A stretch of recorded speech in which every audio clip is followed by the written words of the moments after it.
Hello, I'm Rick Hertless, founder of His Gospel Power. Thank you for joining with our program as we look into the book of 1 Timothy chapter 2, and we are in verse 9 today.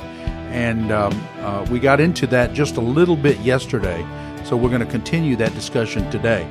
Before we get into that, please go to hisgospelpower.org, click on the donate button or the contact us button. And thank you so much for all of those who do support our ministry through your prayers and through your financial gifts.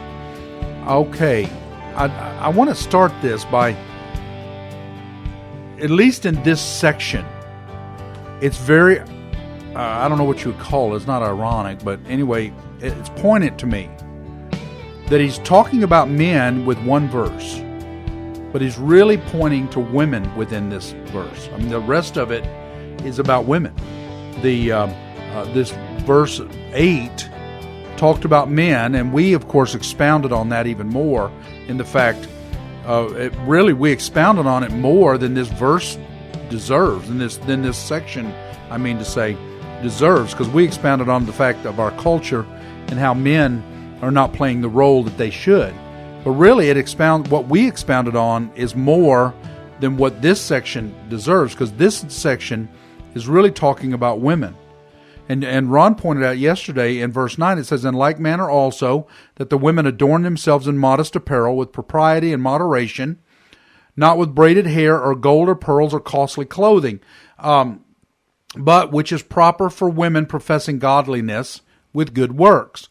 So, and of course he pointed out, look, this is more than likely back then it was really pointing at prostitutes. However, there were some, especially of the very rich women, that may have been trying to adorn themselves a little over the top, just like what we see today. Unfortunately, today, and maybe back then as well, there were some of the pictures that you see of women way back then, they were not modest either, which of course it must have been that way because he's having to point this out.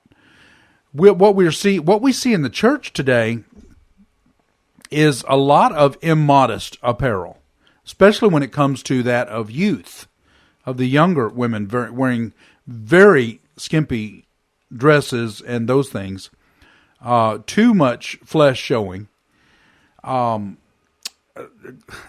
cleavage, I'm going to go ahead and throw that one out. All of those things, why are they dressing that way if it is not for look at me? Well, I have to put this out because I remembered it. I heard one of the dumbest things I had ever heard in my life from a person that claimed to be a pastor. And he took this verse and he twisted it so bad. He said to justify what you were just saying, that the way people dress today, he said that modesty is determined by society. So he was basically justifying, he basically lets anything go in his church, any apparel. He even went as far as to say that modesty is based on culture, and we have to look at the culture, say, around the world. So if you look at Africa, we've seen the National Geographics where there are still tribes that the women run around naked. And he tried to justify and say, well, according to this verse and their culture, that is modest because that's the culturally accepted apparel. So he said nudity is okay as long as it's culturally accepted. And this is what he is preaching in his church. So based off cultural acceptance, so I guess in his church it would be okay for girls to come to church in bikinis as long as everybody's okay with it. Or topless, I guess, for that matter. But that is the mentality going out today in at least this one church, but I'm sure it's others. I mean, that's how twisted they are about these scriptures. All right, well, let's just go back to Romans 1 for just a second. It says, Romans 1:32, who knowing the judgment of God, that they which commit such things are worthy of death, not only do the same thing, but have pleasure in them that do them. In other words, this phrase really means those who condone or those who accept those who do those things as culturally acceptable. Look, what's the problem with the church today is we accept culture over the Bible. And who determines culture? If they're not following biblical principles, then it's Satan. Well, let me ask you something. If it's culturally acceptable to kill babies, I guess it's okay then. It must be biblical because the Bible says it's okay to kill babies. Apparently, because it's culturally acceptable. According to them, it is these days. And of course, we know from our society, it is culturally acceptable, and there are many churches, so-called, that do accept abortion because it's culturally acceptable. So that pastor has just said anything goes. Yeah. Because pretty much, you can just about find anyone in our culture that would go with anything goes. I mean, multiple sex partners, you name it. You go down the list, anything goes, and so it's culturally acceptable, so we're good to go. We don't have to worry about, it doesn't matter what the Bible says any longer. Now, and Catholicism pretty well teaches that in one way. Now, it teaches that because if the Pope declares it to be valid, then tradition overcomes the Bible. And so, as long as the Pope stays biblical, then everything is okay. But once the Pope, once he steps out and says, oh, well, this is now accepted, well, then it remains accepted. The way I understand it, it cannot be reverted back because now a Pope has accepted it and said, this is the way it is. Well, he is the vicar of Christ, which means he is Christ on earth. He is the manifestation of Christ on earth. So anything he says is of God. Right. And so that's their mentality. And that's what this preacher you just said was doing, the same exact thing. He's like, well, culturally, as long as culturally it's okay, then it's good. It's okay. It's not sin then, basically. Yeah. So in other words, we can do all of these things that we know we're not supposed to do, that I just listed in Romans chapter 1. All of those things are okay. I mean, look, you may think I'm taking this too far, but let's go with fornication. Look, I have grandchildren. And because our culture says it is basically okay to have premarital sex or anything of the sort, they think it's okay. And I tell them in no uncertain terms, it is not okay. It is not okay to live without being married. It is not okay for all of these things. And they look at me, at least a couple of them look at me as I am just old-fashioned and I don't understand. Well, I mean, just look at our supreme law of the land. We have a Supreme Court justice that wants to drop the age of consent to 12. Ruth Bader Ginsburg. If it was up to her, age of consent would be 12 years old. Well, and I guess at one point now, you could biblically justify that if we call adults. Remember what we talked about earlier in this week? The Hebrews, basically you're an adult at the age of 13 or 12. You're an adult. Well, as long as now we allow them to drink, smoke, do whatever it is at the age of 12, we go ahead and just go in the whole gamut. You're an adult at the age of 12. You commit a crime at the age of 12, you're going to prison. And that's really where I'm of the same agreement. You're going to adult prison, I should say. Right. I enlisted in the military at 17. I could carry a gun and kill people, but I couldn't buy my own. Right. So yes, I fully agree with you. Well, and we've talked about this on the program before too. I personally think that the age of voting should be raised.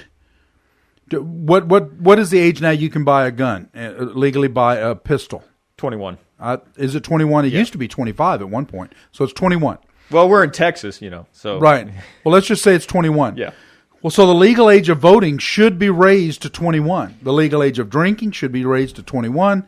Everything should be raised to, even, for that matter, the legal age of bringing them into the service should be 21, unless they go ahead and leave the age of being in the service at 18, which I know why you want 18-year-olds in the service. So go ahead and let those boys join or induct them into the service at 18. However, Once they're in the service at 18, now they have the right to vote, have the right to buy and bear arms, they have the right to drink. They're an adult. Look, if they cannot govern their own life at 18, why do I want them voting to govern mine? If they can't decide their own life, how can they decide my life? Yeah. At the age of 18. Well, they can't. And I am all for, now, okay, the age of 18, I'm okay if you're an adult. Actually, in my day, we were. We were able, now, however, we were able to drink and we were able to vote at 18, but we couldn't buy firearms at 18. I don't remember I don't know what the last time you could buy firearms at 18 was. Well, you could buy a rifle, but you couldn't buy a pistol. Yeah. So I don't remember when that was, but I do remember we could vote, we could go in the service, we could drink. At the age of 18, you could buy a rifle. You could not buy a pistol. Oh, here's the funniest thing.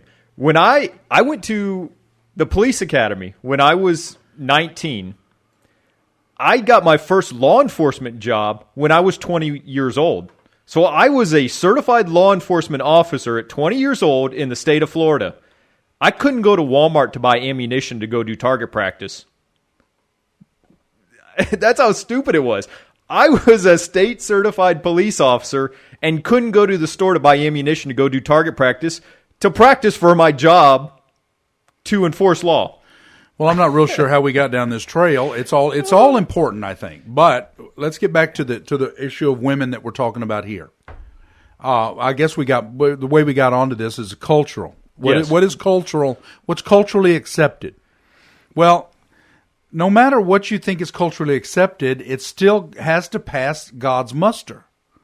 If it is culturally acceptable to kill babies, if you decide to go ahead and do that, when you talk to God, once you are judged by God, you're going to find out if it was acceptable or not. And it is not. Women, number one, I'm going to tell you, you are going to be much more attractive dressing classy and modestly than you are like a whore.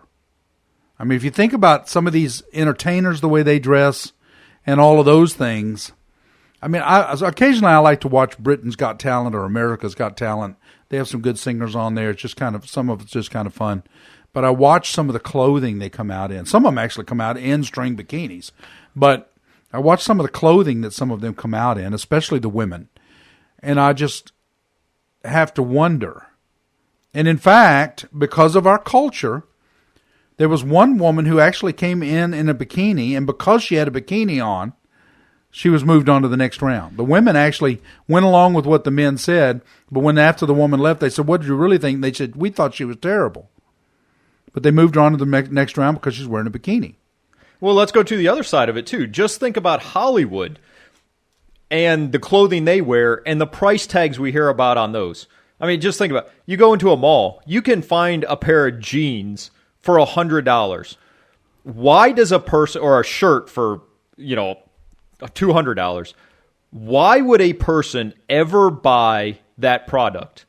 It's not because it looks good, because you can go to Walmart and buy something that looks just as good for $20. They buy it for the pride factor, the bragging rights. If you are buying clothing for a certain price just to brag about it, well, I mean, that's a sin in itself. Actually, I don't even think they have them anymore, but Rustler jeans at Walmart. No, now they sell Wranglers. Yeah, I know. They used to sell Rustler jeans at Walmart, and they were only $10. I used to buy them all the time. Good. I mean, they would last forever. Now they only sell Wranglers. But some people wouldn't buy Rustlers. They would only buy Wranglers because it said Rustler on there, and that showed that it was bought from Walmart, and so you're lesser of a person. What is this actually? This even breaks it down. With propriety and moderation, not with braided hair or gold or pearls or costly clothing. Why are you buying all of this clothing? Now, I will agree that some of the shirts, I kind of disagree with you in some way, which you probably even mean this. There are some shirts that you pay a little bit more money for. They last better. They're better shirts. Well, that's quality. And that's quality. Exactly. Not because you're buying it because it says Wrangler on it or whatever the name. Well, I was referring to shirt. Basically for the really the star factor, the bragging rights, to say I wasted money on this. Which is what this verse really is talking about. Look at me, braided hair, gold, and pearls. Now, that's not to say, ladies, there are some churches that say women should wear no makeup, and basically they should just look ugly. Seventh-day Adventist. Well, and there's Pentecostal churches that do the same thing. Look, never cut your hair, never don't try to dress up or look nice. Well, that's not what this is saying. No. Now, it is saying do not pack on the makeup gaudy, but it's not saying don't wear any whatsoever. It'd be the same as saying, well, men, then don't ever shave and don't ever cut your hair and just look, don't ever worry about taking a shower or anything. No, it's not saying any of that. What it's saying is you don't need to draw attention to yourself by all of this gaudiness, which I think, now listen, that I think also you could throw tattoos these days in our culture into that realm. Well, why do you wear a lot of tattoos? Well, it goes back to the original concept. What is your purpose of doing it? Right. What is your purpose of getting certain tattoos? What is your purpose of wearing that outfit? What is your purpose for putting that makeup on? If it's to cover blemishes, okay. Right. If it's to draw attention to yourself, to create a sensation in somebody else, that is where it goes over the line. And let's face it, exactly what you said. What are most of the? It's always been an amazing thing to me when a woman will walk literally almost naked and get raped. Now, I'm not blaming her for getting raped. Please don't say that, okay? But I am saying all of these women doing that is stimulation to the perverted who would give into their perversion. It's stimulation for those guys. I mean, let's face it, all men are most men are sexually attracted to women. Okay, that was the way it was designed. And for a woman to walk down Main Street, all women to do that, and to think that they're not stimulating the sexually perverted to maybe take action on that, are living in some sort of a dream world. And so that is part of this. What they're saying, what this verse is saying is, look, women, if you're really wanting to reach people with the gospel, which really this chapter is talking about, and in fact the entire Bible is talking about, if you're really trying to reach someone with the gospel and not your sexuality, then you should dress modestly and not trying to advertise your body. And that's exactly what's going on. Well, that's all the time that we have. I know Ron was chomping. He wants to throw in there. No, I just had one comment. All right, make the comment. Go for it. Okay, basically my comment was you're supposed to witness with your words, not your looks. Right, exactly. You don't draw people... What is your witness with your looks? Right. Don't draw attention to God or think you're drawing attention to God because people are attracted to you because of your looks. Well, it should be because of your speech. And it's a whole nother day, because really there are those who say, well, I get tattoos for God. I get tattoos so I can minister to those with tattoos. It's like, well, I think you need to read your scripture a little bit more. You should be able to minister to people. Now, just because you have tattoos doesn't mean you need to go get more so you think you can increase your ministry. Right. That's a whole nother subject for a whole nother day. It's kind of the same as what we're on right here. Please go to hisgospelpower.org, click on the donate button or the contact us button. Until next time, I pray you receive His gospel power today.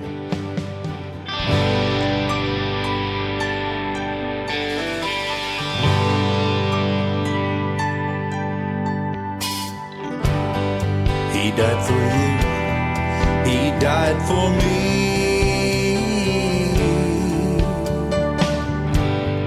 From our sin, He set us free.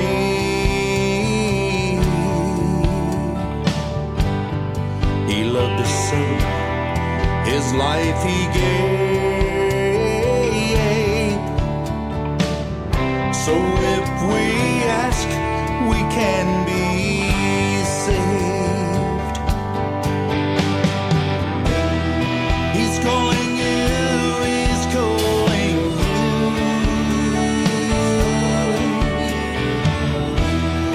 Jesus Christ is calling you. He's calling you.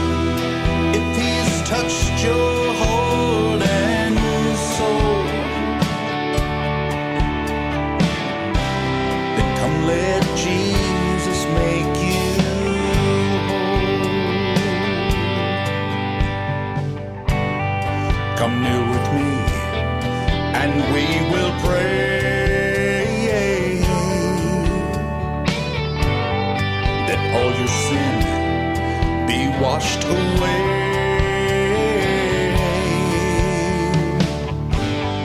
Don't be afraid, don't be ashamed.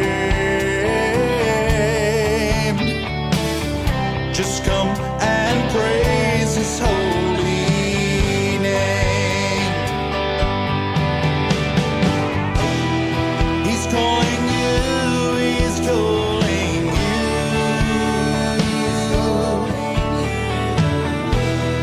Jesus Christ is calling you. If He's touched your heart and soul, come let Jesus make you whole. If you feel Him touching you, confess your sin